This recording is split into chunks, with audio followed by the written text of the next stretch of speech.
Donc là, on a un dessin qui est une pierre noire.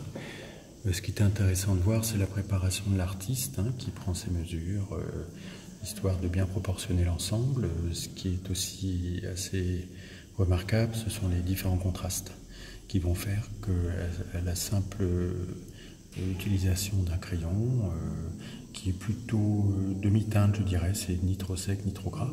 On va passer de quelque chose de très clair ici jusqu'à des nuances beaucoup plus foncées ici. Très beau travail, très contrasté, belle touche. Dessin encore de Jobé Duval, les dessins que j'ai présentés avant lui sont consacrés, donc ce sont des études allégoriques. Celle-ci représente, c'est une sanguine, et celle-ci représente une figure masculine qui représente le commerce. On a différentes choses, on a une figure féminine là-bas qui représente le lion, là le commerce, une autre qui représente l'agriculture.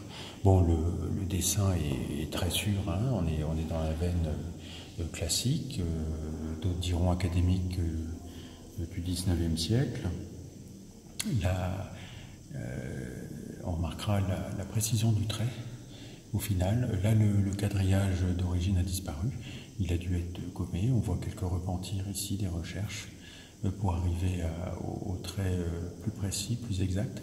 Et puis après, un travail de volume, avec une source de lumière là, quelques hachures.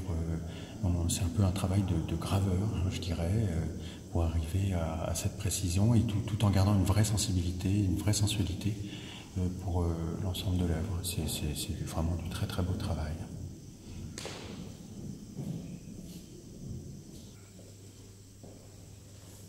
Alors ça, c'est une étude de drapé. On est sur une sanguine. Et là aussi, on a un quadrillage. Donc, c'est assez précis, dessin très sensible, très sophistiqué. Les drapés à faire de la sorte, là, c'est quand même un vrai travail de concentration. Mais beaucoup de grâce, très très beau dessin. C'est une allégorie du printemps. Bon, après, je voudrais voir le reste pour savoir exactement où on va. Mais c'est très beau.